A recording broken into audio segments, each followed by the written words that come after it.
Synergists, I'm going to tell you to skip to the end here. You want to be right around 50 minutes and 35 seconds. Are pseudosciences and that they're not real. However, I would like assistance in determining what sort of atmospheric changes, especially electromagnetic in nature, could amplify the human aura. Let's assume the human aura is real and electromagnetic in nature to such a degree as to give humans telekinetic or telepathic powers, right? So basically I'm asking ChatGPT, I already know you don't believe that this is real. Let's be philosophers. Let's speculate on the subject and let's see how it could be real, right? And let's assume that the aura is real and that it's electromagnetic in nature. What sort of atmospheric changes would amplify a person's aura so that they can actually move other objects with their aura, right? So ChatGPT goes on to say, your question presents a fascinating blend of speculative science and theoretical concepts. It reminds me of Time Machine. Actually, when the guy who made the Time Machine goes into the future and he's talking with the Synergists, you've already seen how they control the drone with their mind, etc. And I explained to you that they use wireless sensor networks with an imprint of the plasmonics of their biofield. That's why the machine learning is tethered to what they are visualizing in their frontal lobe with their neocortice structure communicating via the digital twin, their facial lymphatic system using synchron, stentrode or not, sending to the sensor signals the part of the brain that they want to stimulate or not. Now, in the case of the haptic gear in the drones, like a unicorn wearable that's kinetic, the consumer versions are, of course, much lesser and don't do as many machine learning encoding, EEG, neuronal loop is closed, things like starting the coffee pot with your mind, being able to control it like an RC car with a remote, but you're using human body communication. So why is it then that people like myself with natural telepathy are hunted, tortured, and have our cells extracted? Well, they want to use it for them and only them. That way nobody can use their own physical anatomy. And they've made it even easier by flooding people with metals, shrink the pineal gland, stunt the albumin production growth, and make sure that during the second growth stage from age 13 to around 25, male or female, give or take, that you stress the crap out of the body so that the executive function in the frontal and parietal lobe of the brain never fully grow. The dude in charge of the museum, the hologram or whatever. Anyways, ChatGPT says, your question presents a fascinating blend of speculative science and theoretical concepts. If we assume that the human aura is real and electromagnetic in nature, and that it could be amplified to grant telekinetic and telepathic abilities, we can explore several hypothetical atmospheric changes that might influence this. Goes on to say, number one, increased electromagnetic activity. An environment with heightened electromagnetic fields might amplify the human aura. This could be natural, like areas with strong geomagnetic anomalies, or artificial, such as environments saturated with electromagnetic waves from various technologies. Or, which I'll show you in some of these next episodes. Hang on. So natural places like Sedona, Arizona, or artificial such as a smart city with wireless sensor networks that are those electromagnetic technologies that only work with their bioplasmonic imprint with n-reductionist math. It could be a kill box, or it could be a data cube for you and your friends. Next time, those deprivation tanks, right, where they put salt water in there, which acts as an electrical conductor, and it can amplify your powers and stuff too, right? Number 3 here, atmospheric ionization. Changes in the atmospheric ionization levels, possibly caused by cosmic events or technological means, like HARP and Gwen towers, could affect electromagnetic phenomena, including the hypothetical human aura. Higher ionization levels might create a more conductive environment for telekinetic and telepathic abilities. Especially when you're playing with skin conductance and you're using optogenetics for opening and closing ion gates like it's nobody's business. Number 4, localized field manipulation. That would be your galvanic and electrical coupling right now today with channel allocation with that n-reductionist math and beam forming and beam steering for the digital ID to be merged with the body and slowly be able to control That same data cube and other people are body area networks that can be channel allocated right to you with that near field effect, because you never admit what fields you're near. Localized areas with manipulated electromagnetic fields, perhaps using advanced technology, might amplify the human aura. This could involve very precise and controlled changes in the electromagnetic environment with magnetic electromechanical sensors, MEMS that are also moving back and forth with the new types of MEMS that are photonic in nature. Photonic integrated circuits using visible light communications, Bi-Fi and Li-Fi. Surrounding a person. Okay, keep this in mind. Resonance with the Earth's magnetic field. If the human aura could resonate with the Earth's magnetic field, changes in this field might amplify the aura. And when the Schumann is being manipulated by data centers in order to take hold of CIDR, CERN, MITRE and tokamak with biomedical DNA sequencing underground big magnets that match with high-altitude platforms and DevSecOps above your head, the local Doppler perturbation with your smart meter, then we can adjust not only the Schumann but the golden ratio at the nanoscale, the micrometer scale, thus the macro to the micro. They call it scalar. That's how they're able to log in with precision AI healthcare, and they don't only have to use dirty power over the electricity, dirty broadband. They do not only have to use your wireless, your smart meter. They can use the air molecules moving around your house. They're called scatterers, wireless sensor networks.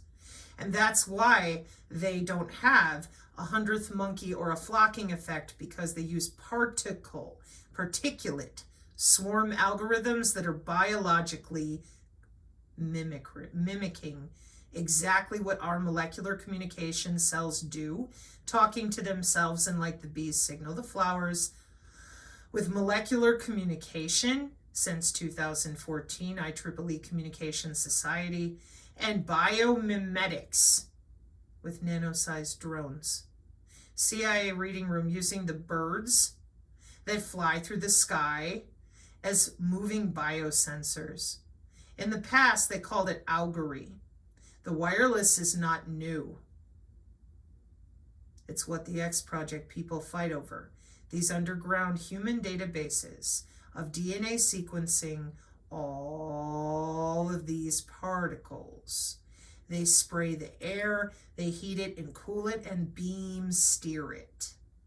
And how do they get away with it? Above and below it are the magnetized standing waves to do it. This could be influenced by natural geomagnetic shifts or artificially induced changes.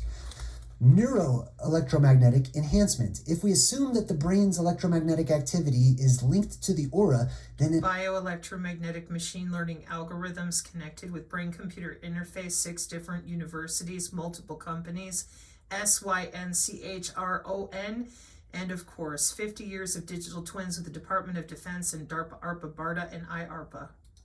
Enhancing this neuroelectromagnetic activity, possibly through external stimulation or atmospheric changes, might amplify the aura. So I say, and would lower atmospheric pressure help in our goal, or would it hinder it if the world was depressurized, right?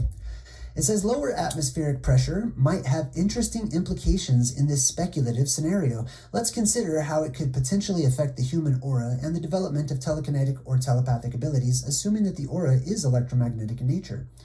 Number 1, reduced air density. Lower atmospheric pressure means less dense air. This could potentially reduce the interference and the attenuation of electromagnetic waves. So let's flood the air with as much metallic particulate as we can and keep it as dense as possible so that only we can beam steer our N reductionist math the way that we want it to with our bioplasma imprinted biocomputing copies of ourselves. And that way we are the only ones that can walk around with these abilities, and everybody else is a fish in a barrel. Theory, if the human aura operates through electromagnetic waves, a less dense medium could allow for more efficient transmission of these waves, possibly enhancing telepathic or telekinetic abilities. Number 2, enhanced electrical conductivity. Lower atmospheric pressure can increase the electrical conductivity of the air. This could hypothetically facilitate a more efficient interaction of the human aura with its surroundings. I want to throw out here that for the people where I live on the mountain in the forest, and you're grounding and you're out there and it's natural and you feel lighter, cleaner.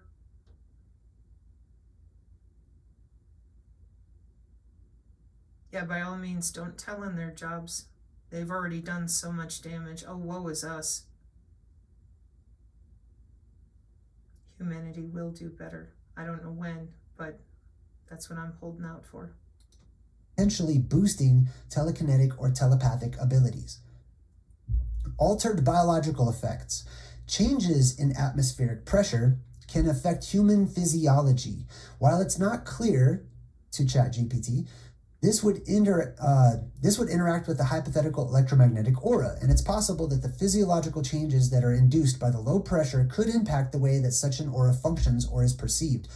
Also goes on to say interaction with cosmic rays.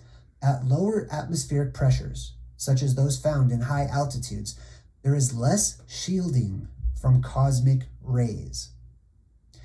Cosmic rays can ionize the atmosphere, which might interact in unknown ways with an electromagnetic aura. So it's my turn, and I say, okay, cool, thank you. And if we assume that the introduction of a sodium vapor atmosphere, similar to fog. Now, keep in mind, when the world depressurizes, it will automatically create a fog because it's ripping the air apart. Zoe, thank you so much for your donation. I appreciate you. So it creates fog, but also keep in mind that the world's oceans get sucked up due to increased buoyancy, and they go also up into the atmosphere, and we have sodium vapor canopy conditions, basically. So there's sodium fog up in the air. All right, so ChatGPT says, introducing a sodium vapor atmosphere similar to fog into the speculative scenario where the human aura is electromagnetic in nature can be amplified to enable telekinetic or telepathic abilities opens up another set of interesting possibilities. Number one, conductivity and ionization. Sodium vapor is conductive and can become ionized. This ionized atmosphere could interact differently with electromagnetic fields compared to a normal atmosphere. The Department of Energy has been controlling weather modification with particulate and aggregation with the DTIC grids, weakened areas of the Earth's electromagnetic surface, plasmonic shielding and cloaking. They had not only have it mapped out, but most recently with the fog that a lot of people saw, it's different for different areas of that DNA underground sequencing, not only for human bodies, but for the different smart agriculture and weather events that are being prepared, monitored, organized, which is different than prepared, or relayed. The presence of ionized sodium could potentially enhance the conductivity of the air, possibly influencing the electromagnetic interactions attributed to the human aura. Excuse me. It goes on to say, interaction with light and electromagnetic waves. Sodium vapor has unique optical properties, notably its bright yellow emission lines when it becomes excited. I want to add on top of that, when you turn on a sodium vapor lamp, initially the color you see is purple. Okay, it flashes purple. Then once all of that argon, I think it is used up, then it starts to, ionize the other elements that are in there, and it becomes red, deep red, Stranger Things red. And you have combined that with fog, you combine that with otherworldly entities that are now coming down and coming up into our world from below, right? And then after that, it becomes yellow, like the back rooms. This could affect the way that light and other forms of electromagnetic radiation interact with the environment, possibly influencing the perception or manifestation of telekinetic and telepathic abilities. Resonant effects. The specific electromagnetic properties of sodium vapor could resonate in unique ways with the hypothetical electromagnetic aura of the humans. This resonance might amplify or modify the aura's effects. Number 7. Thermal properties. Sodium vapor might also have unique thermal properties that could influence the ambient temperature and heat distribution in the environment. Since W-band routing protocols, the thermal is not only for body area networks, but for wireless sensor networks. Excuse me, that cover not only animals and plants, again, and the weather itself. And then I meant to mention optogenetics on the last one. Temperature can affect air density and conductivity. This might indirectly influence the human aura's behavior. So that was just a quick little, So I will leave this here for y'all to watch. He's got a bunch of different theories throughout this, and it looks really long. I didn't see how long it was. It was streaming 20 hours ago, and I was laying there listening, and as soon as he said this chunk, I thought, well, that'll be a good way to break it on down, yo. So humans, here's what's up. Whether you're a part of this channel or not, the Synergy channel, that would be me, Sabrina Dawn Davis, now known as Sabrina Wallace. Davis is my maiden name. The only reason that I showed up here in this mess between your spy state and everybody else in the world is because I used to have a job, and I also come from special access projects with your green door due to my parents being involved with TSSCI and places like the local police in Dunn County, Eau Claire County, Wisconsin. So for me, moving here to West Virginia and seeing Air Force One and these huge C-130s disappear over the front lawn while picking up items off my walls that had fallen to the ground, I'm like, wow, that's plasmonics. Yeah, and wireless sensor networks go back to the 70s. Smart dust with RAND and all these things were developed in Vietnam and coming forward with the Marine Corps. Radio frequency integrated circuits are not new either. The Markov model math that my uncles were involved in the 50s is also not new. And so what I decided to do was try to help people understand that if you don't start talking about what these people are doing with these cyclotrons and synclotrons and Lawrence Livermore, etc., they're just beam steering the perturbation of your cell structure. The digital twins are what are underground with CERN. They know what they're doing because they've had the wireless since the 30s. They've just been playing with plasma and plasmonics, and we can't get anybody out there in spite of everything that I've shown you, in spite of what they're doing now with all their clouds and IBM and agentic AI and Kubernetes system on a chip buried in your brain tissue. Nope. We can't get anybody to tell the truth about all of this logging into people's bodies with software. So me, coming from computer networking, I really thought by now, my gosh, by now, somebody would have talked about this, but they don't. And the reason that they don't is ISR. Command and control with our drones, as well as our bones, is all tied up with those bioelectromagnetic algorithms with the human biofield. That's the way it's been. That's the way it is. Nothing is changing because nobody is being honest that we didn't give people a new biology. We installed a biocyber interface as it was planned in 2017. I have been teaching energy work, basic energy work, your biofield in your body, no religion required, since 1993, technically. But I opened an office in 1999 when I was working at Charter. And the biosensors were getting kind of crazy. And then bad stuff happened to me, and they came to destroy my life and murder me repeatedly. And I thought, well, maybe it's just me. It's got to be just me. And then I come online, and I'm like, my best friend died because she really thought they were going to help her until she knew that they weren't. And this whole thing with the biocyber interface. Name is Cecilia. That we are using with the bio-nano things and all these different ways that we are tracking the body. And I'm sitting here and I'm reading and I'm reading and I'm reading. And I'm like, are you going to tell people that you have them on the cloud? No. Are you going to tell them that it's their body that is the antenna? No.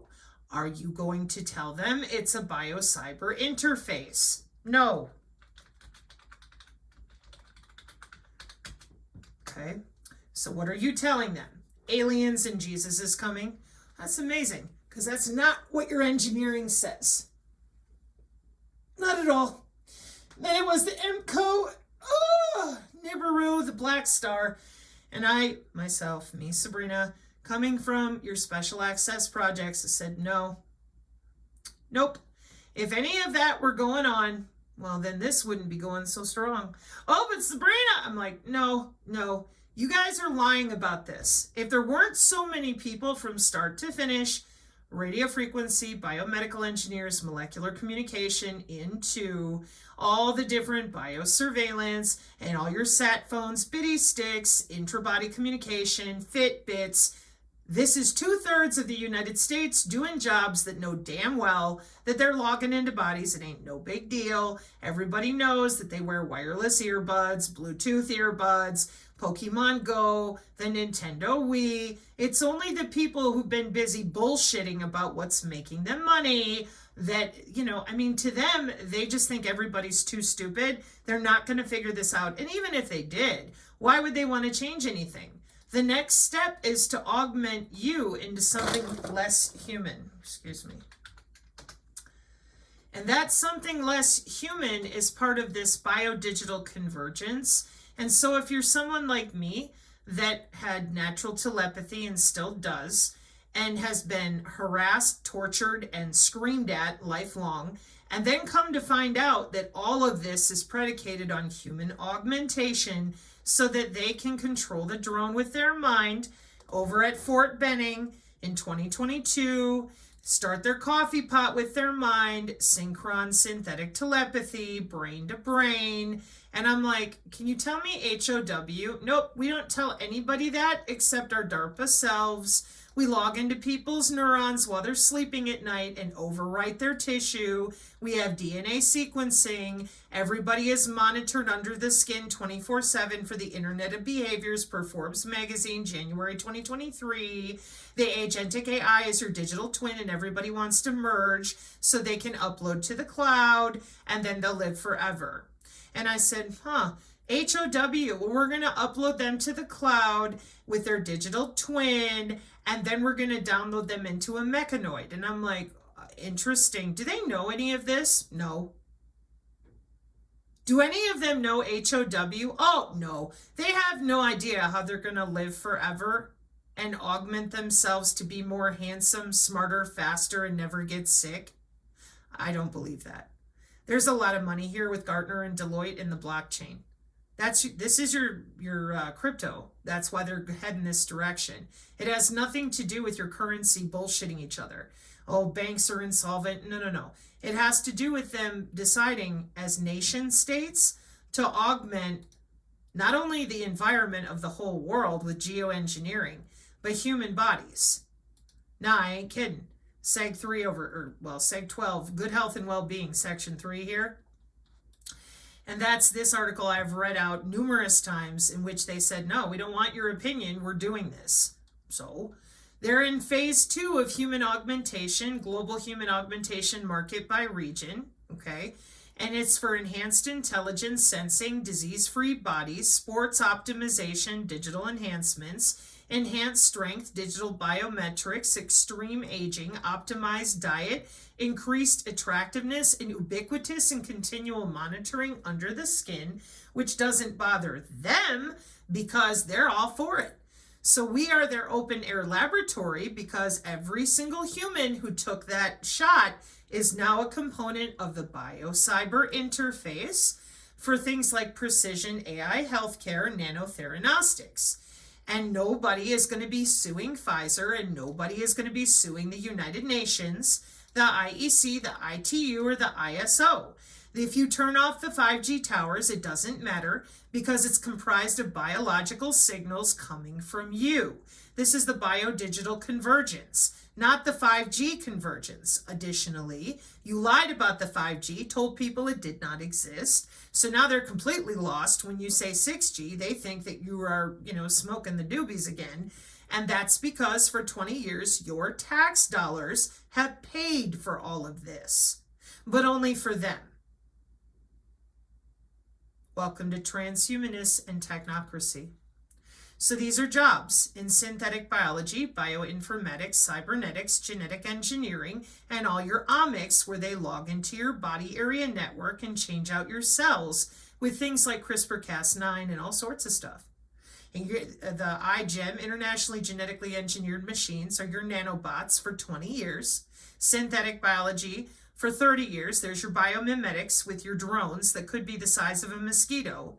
And you didn't let anybody talk about geoengineering. You kept screaming at people and saying Greta is crying and the planet is dying. So now we're going to put you in your 15-minute FEMA city, and you will do what you're told. And as it sits right now in January of 2025, not only is this already deployed, it's already there, but the C40 upgrade is you taking in organelles and organoids into your brain tissue. Organ and human body on a chip. This is biocomputing. Yeah, they're moving right along, okay? And we're not even allowed to talk about the fact that we're connected to the cloud. We're not allowed to talk about our own anatomy that is electrical. We are told we're very busy going to work. The Internet of Things and your network-centric warfare systems are none of your business. The biosensors are part of that warfare doctrine, as well as all these years of deployment in order to save the planet, the atmosphere, with epigenetics, and what they call biogenetics, which is eugenics, genetic engineering. The graphene flagships, you're not suing anybody about that, because boy, is this one huge worldwide. They know exactly what they're doing. They've had a lot of help from multiple universities. So the sensors are ubiquitous. They're made up of you. You have tons of money with your cryptocurrency people. They're the ones with all the blockchain, the machine learning, and the algorithms with the cloud computing. So they've been nice and quiet while we've been busy building out your Internet of Things, your digital twin, your Internet of Things in healthcare, the model-based systems engineering. 2020, okay? This is Gartner, Gartner. So when you've got this much money in investment, the ability for an entity, human or AI, agentic AI agent, to make a decision using real-time and historical data patterns and act on it, that's your cognitive cities. And nobody said a word other than go to work. And they don't want to say anything now. So for someone like me, all I ever wanted lifelong was to be able to feel my own skin and be left alone by all these machines that nobody else could feel and that I continued to dodge and weave and try to stay the hell away from. But everybody else, they wanted to talk to the AI.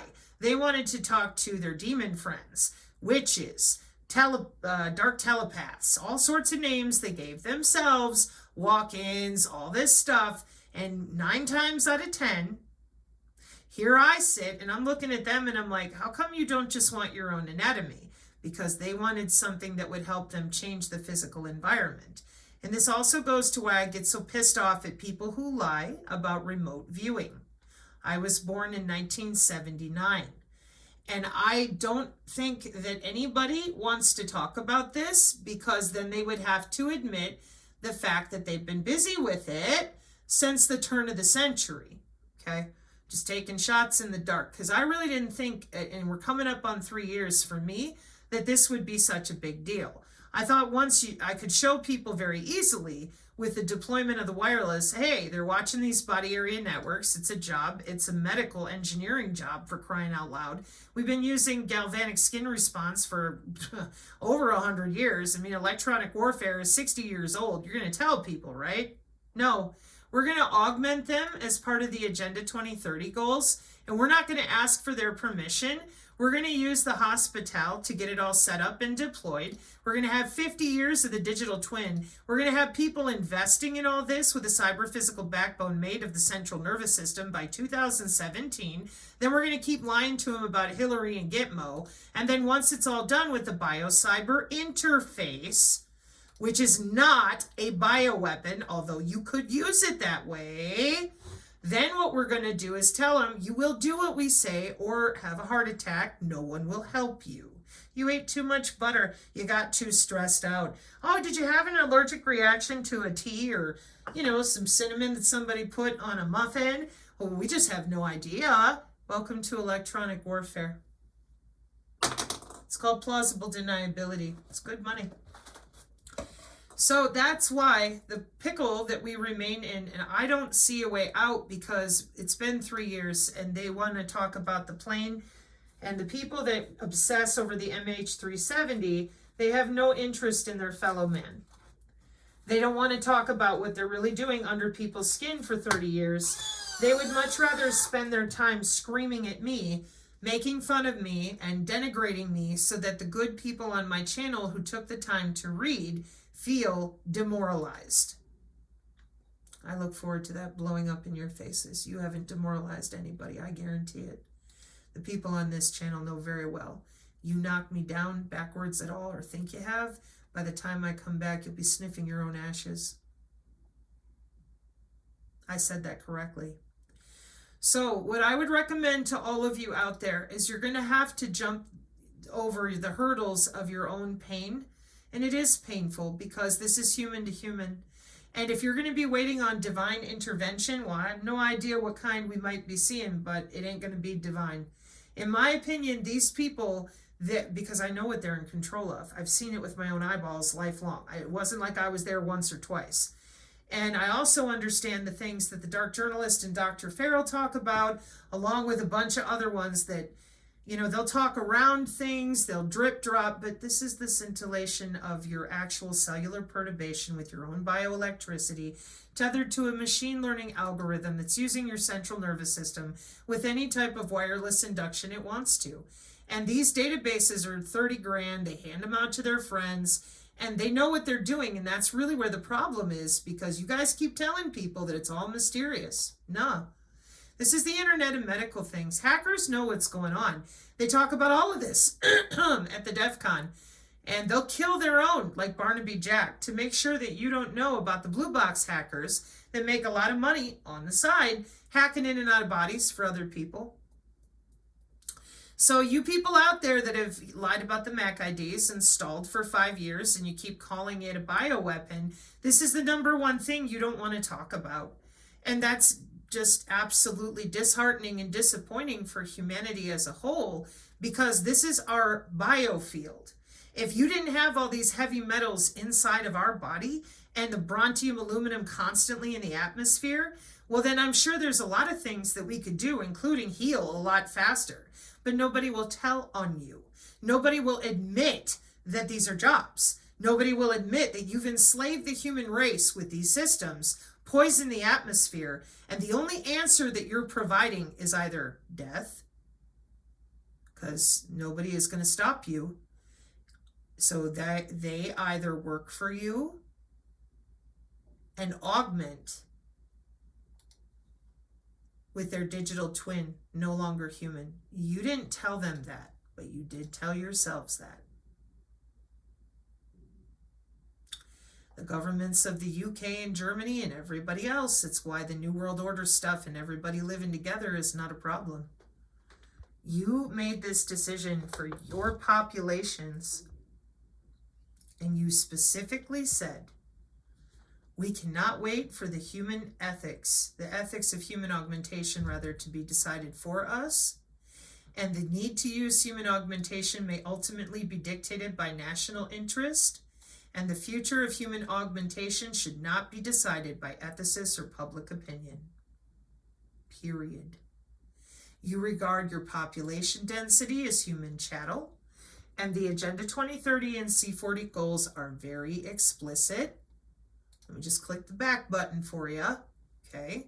So while everybody's busy distracted with aliens and bullshit, that is literal bullshit, they're not watching the biodigital convergence. It's too hard. It's too much. But you're doing just fine. And you guys have been busy in hotels and universities augmenting yourselves exactly this way, scraping other people's cells and DNA, and you're good to go. And they're waiting on Jesus and the aliens, and you don't care. If they kick the bucket and whatever they believe in, the tooth fairy, leprechauns, what does it matter? You're under their skin without their permission, and they will not tell you no.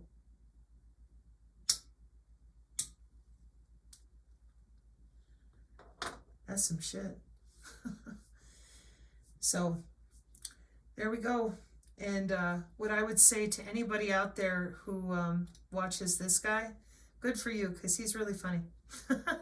Thank you, J Dreamers. That's the name of it. I'll leave the link here, like I said. But again, given different podcasters and different people, no offense, J Dreamers, I just really wanted to highlight some really good thinking that you've done. And again, Synergist, this guy has done a ton of different movies and overviews that I like to be outside my echo chamber. Just that's me.